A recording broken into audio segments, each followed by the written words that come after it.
Hello, everyone. We will begin the webcast in 2 minutes to allow others that are trying to get in access to the webcast and not miss any of the content. So we'll begin in 2 minutes.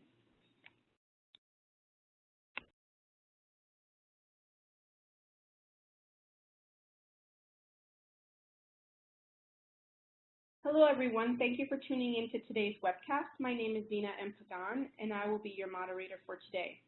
Before we begin celebrating our personal milestones on mobile, I'll review our house rules. We are aiming to provide the best webcast experience possible. You can help us execute this by keeping yourself muted and your computer web camera turned off.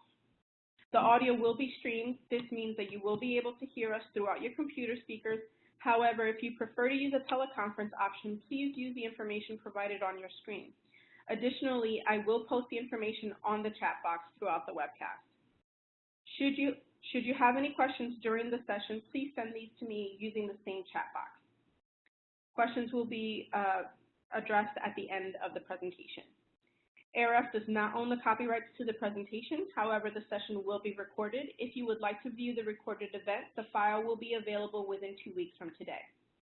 We are extending the conversation on social media. If you'd like to join us, please use #ARFWebcast. If you're interested in hosting a webcast, please contact me at zina@thearf.org. Our next webcast will be held April 12th with Bright Funnel. The webcast will help you make marketing attrition from pipe dream to reality. And if you're in the Chicago area tomorrow, ARF brings the Innovators A-List workshop over to you. Thank you to our friends at FCB Chicago for hosting. If your organization is struggling with innovation, this event will help you get the competitive advantage in finding new solutions. All of these events are free for ARF members. If you're interested in any of these or other ARF programs, you can visit our website for further details. Finally, I'd like to announce that we do have early bird registration available for our audience measurement conference in June. The dates are June 12th to the 13th. This year we'll be at the Hyatt Regency in New Jersey. And without further delay, I present Moments in Time, Digital Twists to Classic Rituals as People Go Mobile. Yuni, can you hear me? Yes. Thank you, Zina. No problem. Hi, everyone. I'm very excited to be here today. I'm Yuni. I'm a consumer insights researcher at Facebook, and I'm here with my colleague, Greta, today. Yuni, you now have control. Sounds good. Greta, do you want to introduce yourself? Oh, of course. I thought I'd only join when I'm later joining. So yes, so I'm Greta. I work along with Yuni in the Consumer Insights team, but in the Facebook EMEA office. So I'm based in London, but we worked on this project together, and we'll let you know about those results right now. Awesome. So we are here very excited to present to you this very interesting study that we've done with Facebook about how consumers live through major life moments nowadays as people go mobile and digital, and what implication it has for marketers in the industry. So we all know that people have always had special moments in their lives. From wedding to birthday, these moments are still important to marketers because they likely trigger purchase behavior changes. But unlike seasonal events like Christmas, these moments are also very personal, and sometimes it's hard for marketers to really understand and talk to these people until now. In fact, in Facebook, we saw that as people are spending more time on their mobile phone, these moments are captured and lived through on our platform like Facebook and Instagram, which in total capture every 1 in 5 minutes of people's mobile time spent. Millions of people actually go on Facebook and Instagram to share in these special types of moments daily. For example, there are more than 10 million posts on #WednesDays on Instagram. So the focus of this project really comes from this simple but powerful idea. It's to leverage our data and capability to understand moments that matters and deliver experience that matters to consumers. We picked 4 personal moments to look at in this research: getting married moment, the breaking up moment, celebrating birthdays moment, and also the moving home moment. Across these moments, we studied 5 EMEA markets from United Kingdom, Poland, Netherlands, France to UAE. We also dug into Facebook internal behavioral data on people who announce these live events on Facebook and served a comprehensive survey to the same segments. To dig a little deeper into our methodology, we used Facebook Live Events feature to identify millions of users who updated or experienced the relevant moments we care about, like getting married. We studied these people's activities and content production behavior on our platform. We analyzed their conversation data or their status updates, and also look at their purchase behavior through our Facebook conversion pixel data to really get a holistic view of how they live through these moments on our platform. We also leverage Facebook targeting capability to invite these same segments of users on Facebook to participate in a comprehensive survey. So here you will see a kind of a mock-up of how we invite them directly on our feed. Our moment universe from this study are very targeted and very tailored for the purpose of this research. Across all these moments, we have a pretty big sample size from the survey, and we also have kind of identified thousands of millions of users who live through these moments on our platforms.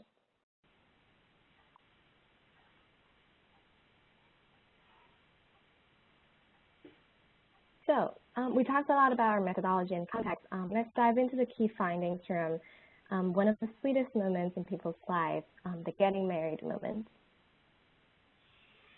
From internal data, we saw that 50% of the newly engaged people actually updated their Facebook status within 48 hours of becoming engaged. And cumulatively, 90% updated status within 3 months of getting engaged. Really, as the saying goes, you're only engaged when you make it official on Facebook. Between engagement and married, we actually saw that the median length is about 17 months on Facebook. So there's a little bit of variation across countries. For example, in UAE, we did see that they have the shortest engagement length among all the countries. And couples in UK seem to get engaged longer. So with over a year of engagement length, as we saw here, advertisers really have a great opportunity to influence the wedding planning process. In fact, the planning process starts right from the get-go and lasts all the way to the last minute, to the big day. From our survey to the newlyweds, we knew that the decisions were made some decisions were made much earlier, such as selecting the wedding dates and booking venues. And some items were left till the last month to finish, such as setting up those gift lists and selecting venues. There is also an interesting split of work between brides and grooms.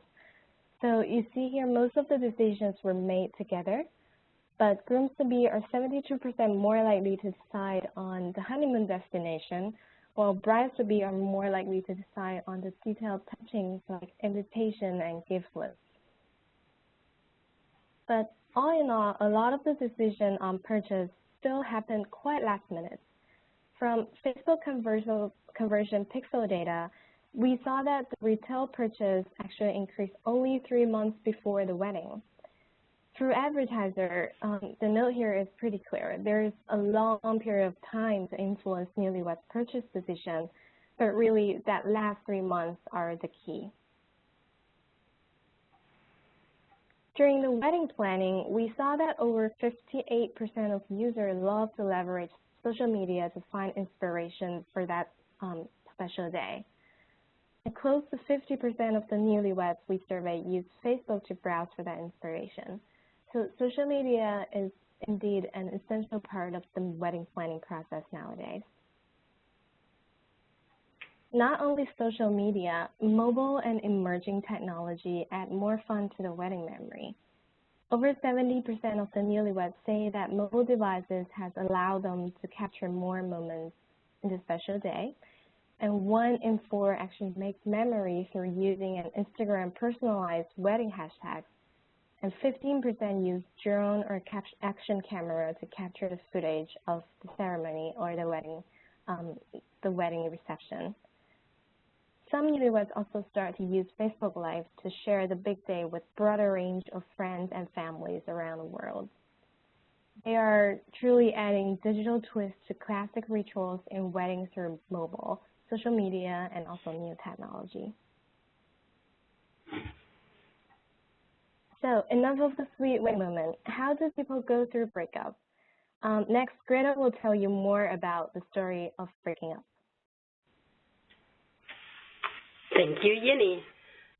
Do I have control now, Zina?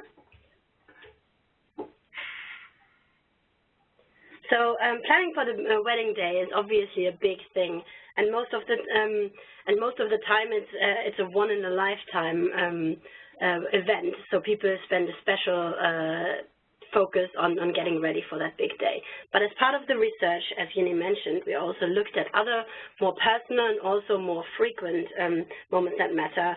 So changing relationships was one of them, alongside with celebrating birthday moments and moving.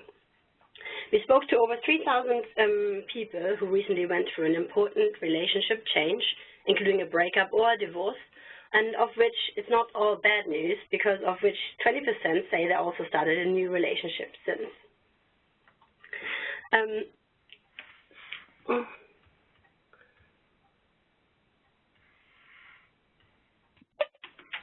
You now have control, Greta. Yeah, great. Yeah, okay. Here you go. Did I? So, yeah, it wasn't working earlier, but never mind. In those moments, spending time on Instagram and on Facebook will actually prove a great distraction for when people are going through a tough time. And amongst people surveyed, 8 in 10 agree that it's more important than ever to connect with their friends and family when going through a relationship change. And that, again, shows a lot of differences by country, where, you know, particularly in the UAE, people feel very strongly about that, with almost 9 in 10 agreeing to that statement, compared to the Netherlands, where it's slightly lower. We also found that people value different ways to connect and seek advice. So both through internal data as well as our survey data, we learned that particularly Messenger provides an important platform for that. Following a breakup, people connect more on both Facebook and Messenger. And 43% of those surveyed say they use messaging apps to seek advice, and 30%, so 3 in 10, sought advice from friends and family directly through Facebook. Particularly, Facebook stands out for making it easy for people to actually organize events and keep themselves occupied. So amongst people surveyed, again, 39% say they use Facebook to organize events. We also took a closer look at the different actions that people took following a breakup, and really exploring in a bit more detail about what helped them move on. And one of the most interesting findings from looking at the breakup moment was that many of the short-term actions, like going on a huge shopping trip, are actually less effective at overcoming the heartache than trying out new things. And buying new clothes is a very likely action following the breakup, but actually only 20% of those people who did that following their breakup actually valued that and overcoming the heartache and helping them move on.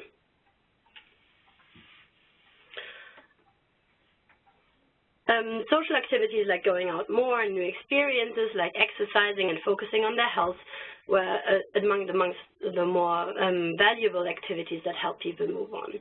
And again, like similar to what we looked at for the wedding moment, we actually looked at the gender differences here as well, and found that men were more likely than women to say that they find taking up a new hobby or starting cooking is actually a good way to help them move on, with 2.1x lift to agree with that.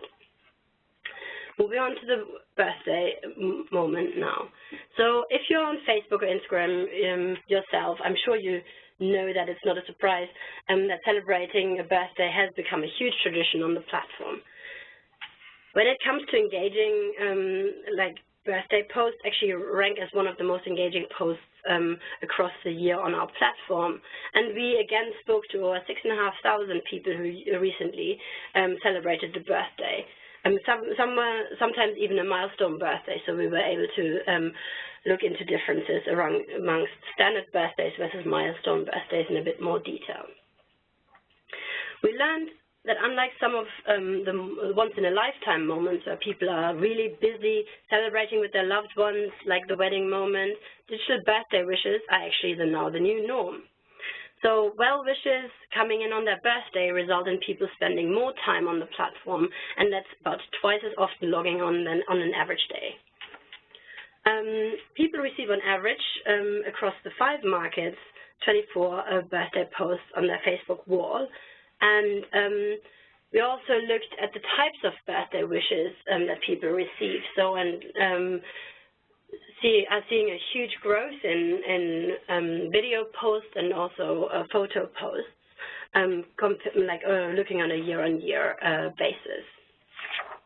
People certainly agree that the creative ways to celebrate birthdays on the platform is an enjoyable activity, so with 72% of people agreeing to that statement. And then finally, what we found very interesting as well is we asked people to rank the importance of their Facebook birthday wishes compared to other more traditional types of birthday wishes. We were really surprised to find that people value their Facebook posts more than a lot of more traditional ways of celebrating or receiving birthday wishes, like receiving a card in the post or even text messages, etc. When it comes to planning the birthday, we also looked at our events data, and compared to the timeline that Yini talked you through on weddings, the birthday timeline is a lot shorter. In fact, it is so short that it's only about, most decisions actually only get made about 14 days before the event. And that's when people start setting up the event, but actually the peak of most events being created is 4 days out. So really, people are leaving it to the last minute when planning their birthdays. And with such a short time window, advertisers should really think about how they could influence these actual organizers with only 2 weeks timeline in mind.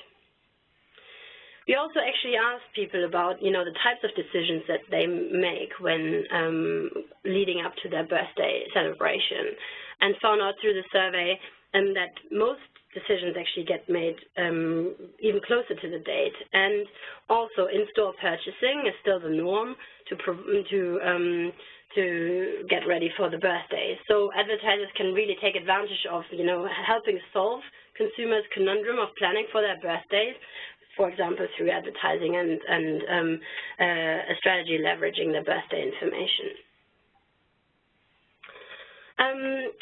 Finally, on the birthday moments, we looked at self-gifting as an emerging behavior. And unsurprising to what you've maybe seen in some of the work that we've done on the seasonal Christmas moment, we are definitely also seeing self-gifting as an emerging behavior for their birthdays. So more than 6 out of 10 of our surveyed respondents say they treated themselves to a birthday gift for their last birthday.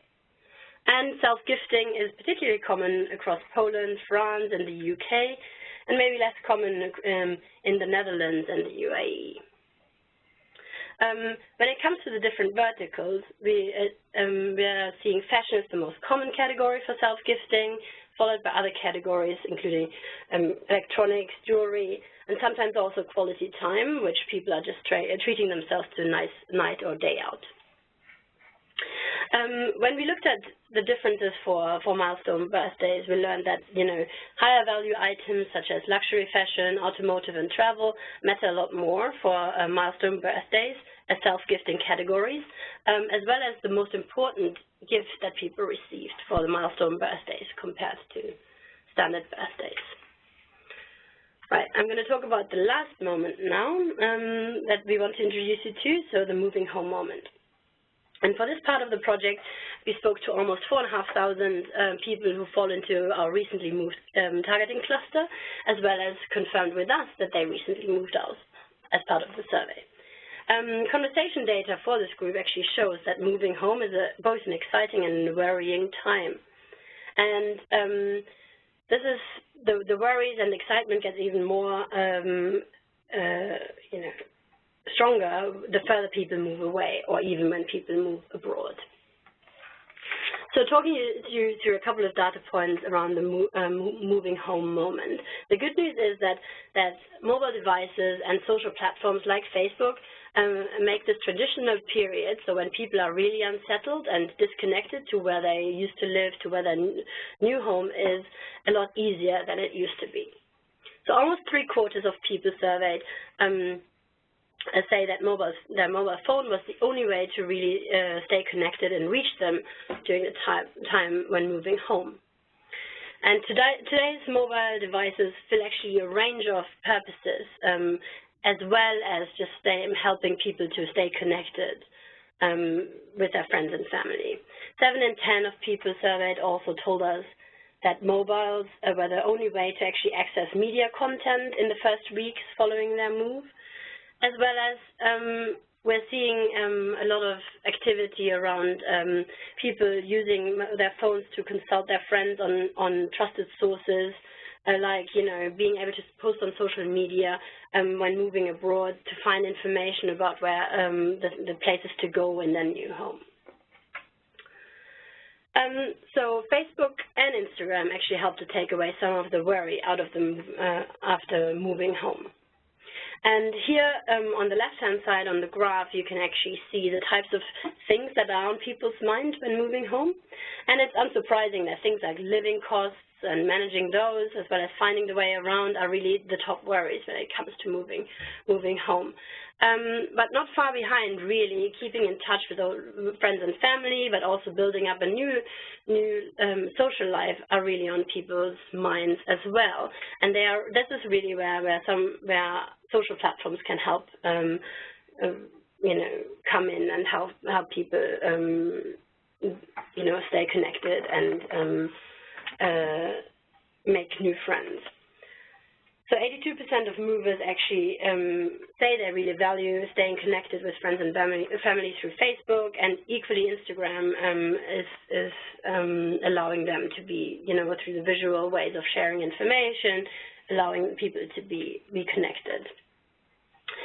So I'm going to talk you through a couple of marketer takeaways. Now, we talked a lot about what we've seen from the Facebook data, as well as our survey data, about important moments in people's lives. We are definitely seeing a range of new rituals, as well as new digital traditions emerging. So the way that people behave around these moments that matter is really changing. So people live their special lives on mobile and digital channels nowadays, and this provides a great opportunity for more moments for marketers to reach actually their audience and be relevant during these personal moments in people's lives. We're also seeing that Facebook and Instagram are increasingly part of these essential moments that matter. And what you've already seen through some of the data points that we provided is that, purchase decisions are happening differently or matter differently for different types of moments. And understanding which moments matter and how they matter across different verticals can really help marketers deliver the right messages. So to give you a couple of examples of what we just talked you through, so one, the retail moment really has particular importance for the getting married moment, and you saw all of the conversion data showing how, particularly at the 3 months out window, people start, increasingly buying stuff and getting ready for their wedding moment. For breaking up, retail therapy is actually less likely to be helping people move on, but experiences as well as new hobbies. We're also seeing the travel vertical come out a bit in helping people move on following a breakup. For birthday, all sorts of categories such as fashion, electronics, jewelry, and beauty, which are gifting categories, stand out when it comes to the ones that are relevant for marketers. And we also looked a little bit at personalized offers, so being able to reach people with personalized offers on their birthday was really a way for people to feel appreciated and get ready for a birthday celebration.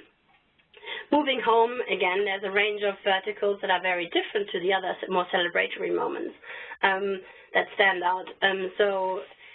What we learned through some of our work was that deciding TV and broadband suppliers, and as well as home insurance or financial services, is really important for people to make a decision earlier on, even before the move happens.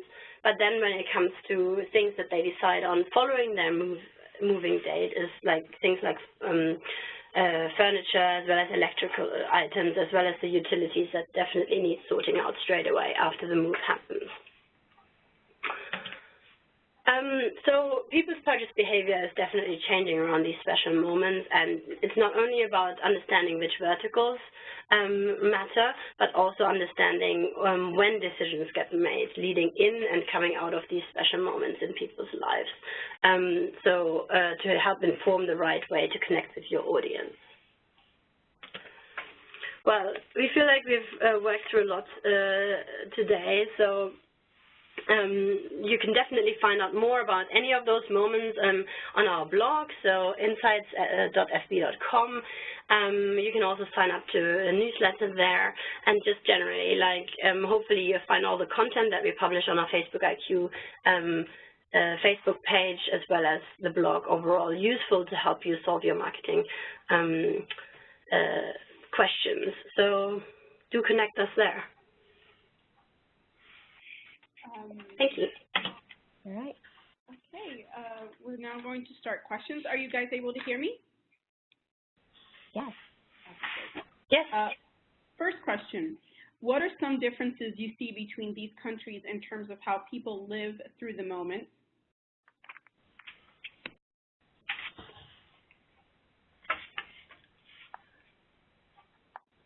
Yini, do you want to take that, or should I? Yeah, sure. I could touch on that, and feel free to add in, Greta.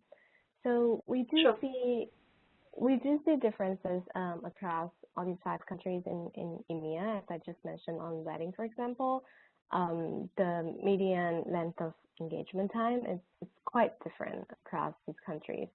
UAE generally has a very short engagement time. I think it's around 10 months. But for more like countries like UK, it's actually longer. So it's like more than a year and a half. It could be because of the age skews of each country of the user that we saw. But this is like one typical example. We see how different kind of people behave differently around these moments across the 5 countries. Yeah, let me chime in a little bit. I mean, I definitely think looking at the demographics of each of these markets, which are demographically quite different, the UAE is very young demographically, and we did ensure that any of our data was actually representative of the Facebook user base. So we made sure that we took a closer look and not over or underrepresenting any of the age groups to give a good view of matching the Facebook audience. Other differences, in addition to the wedding moment that Yini already mentioned, there are cultural differences there also. We particularly around the vertical categories. I mentioned differences in self-gifting for the birthday moment, where it's less common in again the UAE and Poland, but also the differences were, from what I recall now, is around the categories that are relevant, and sometimes in many markets it's very common for people to actually get together for the birthday celebration. We saw in some markets where self-gifting was less common, there were people were bringing each other like chocolates as well as wine for birthdays, which are categories that wouldn't necessarily stand out for other markets. So there were definitely some nuances that we haven't included in this presentation, which you can see by market. And we are basically working with our regional counterparts to make sure that there's country-relevant information also gets made available in these markets specifically. Does that help? Yes. Next question. Are these moments available as targeting opportunities on Facebook? Yes. Yes. I could take that. Yeah, go on. Yeah, so all these moments that we are looking at so far, getting married, birthday, moving, will be available, is actually already available for targeting, for advertisers to target. For breaking up, Greta, you probably know, but I'm not sure if breaking up is one of the segments that we could really target on Facebook. Yeah, so I think what is actually quite clear is that, what we showed you today is actually that we rely on people, people are sharing these kinds of, and making Facebook part of this sharing moment. So again, yes, they are available as targeting opportunities, but mainly coming out of these events. It's different a little bit about the weddings, because weddings we have actually both the engagement event as well as the wedding event to kind of allow us to approach and come out of these events. So again, the richness of the information really depends by moment, but yes, all of them are targetable. Should targeting opportunities on Facebook be considered the same on Instagram? I do yes, think so actually, go on. Yeah, I do think that these segments that we could target is also available on Instagram. The way that it works right now, it's really when you send an ad, you could also show it on Instagram. I think we do have that information of the users on Instagram for advertisers to really target it. Yes, and if you think back to some of the work that our broader marketing science team is, which we are part of, is actually that we very much think about less about individual platforms, but actually about the people that sit behind each individual. So it's really about the people-based information that we have about whether they are on Facebook, whether they're using Instagram, etc. So it is literally a good way of thinking about it as the individuals and rather than the different platforms. Do you find that marketers should target one platform over the other, meaning Facebook over Instagram or vice versa? So, I mean, again, I would actually say that there is a lot of good information on our blog, particularly a lot of work that our colleague Vicky has done in this field. So there is a specific publication in that area which will help you unlock that question a bit more, which is called A Tale of Two Feeds, as it really brings to life a lot of why people are connecting with the platforms for different purposes, and the emotional engagement behind each. So when it comes to the marketing opportunity, what we really feel matters is that you want to be able to get the marketing message in front of the person at the right time and with the right message. Yes, the context does definitely count, and we are doing more work in that space, but maybe that piece of work, the Tale of Two Feet story, will really help you to get that question a little bit more unlocked from your marketing perspective. And Greta, what was the name of that blog again, just in case anybody missed it? Sure, it's called A Tale of Two Feeds, in the same way that you would maybe, the Romeo and Juliet story. So instead of being two houses. It's a tale of two feeds, so the Facebook feed and the Instagram feed. Okay. I could really recommend that piece of work. Thank you. Next question. Do you find that these moments are celebrated in one application over the other? If so, do you know which ones would be celebrated in each application?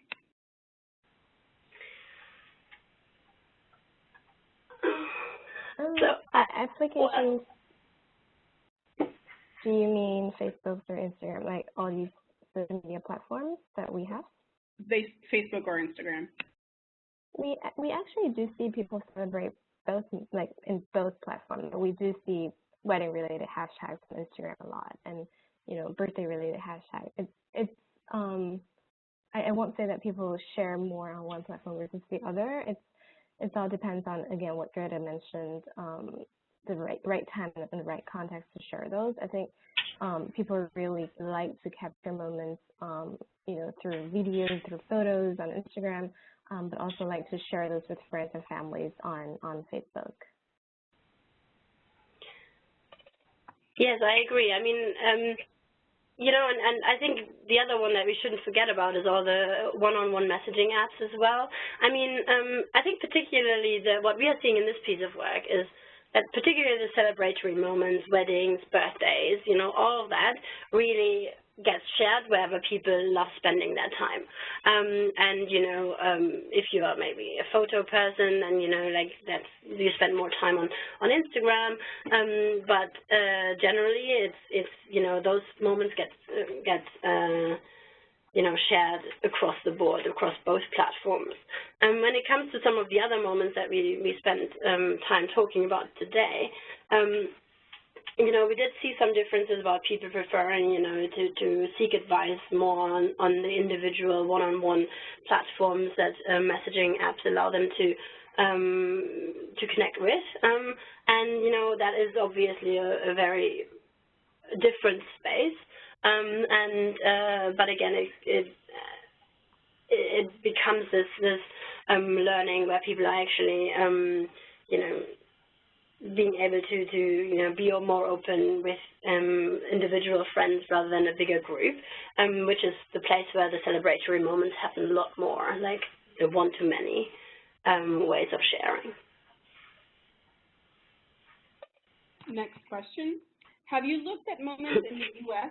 Are you looking into exploring other life moments in the future?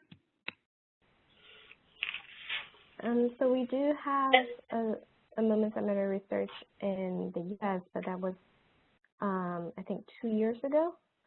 In that report, they actually looked at some very interesting moments, like losing your phone moments, and also similar moments that we did, like getting married. So it's also up on our blog post on our insteadofacebook.com if you're interested. Yes, in fact, it has actually inspired this whole EMEA series. So we did a lot of work in the U.S. on that, and because it has been well received, we decided to do more work on it in EMEA. Some of the moments vary slightly, but there's a lot of consistency. There's actually a quite detailed white paper available summarizing all of those results, which you can find through the blog, I understand, as well. Next, how does Facebook encourage the posting of these moments so that they are easier to track?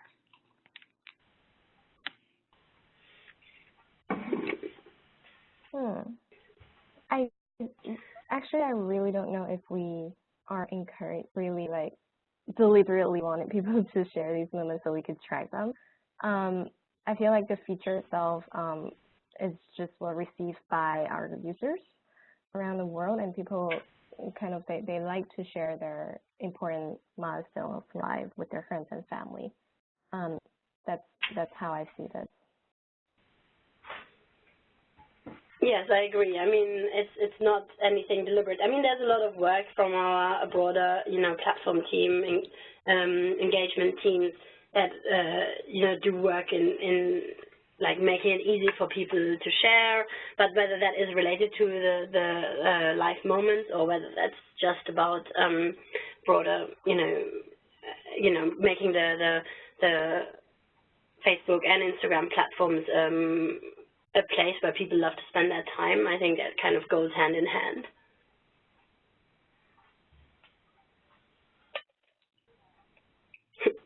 I think those are all the questions that we have for today. Greta and Yini, are there any last thoughts that you'd like to share before we close for today?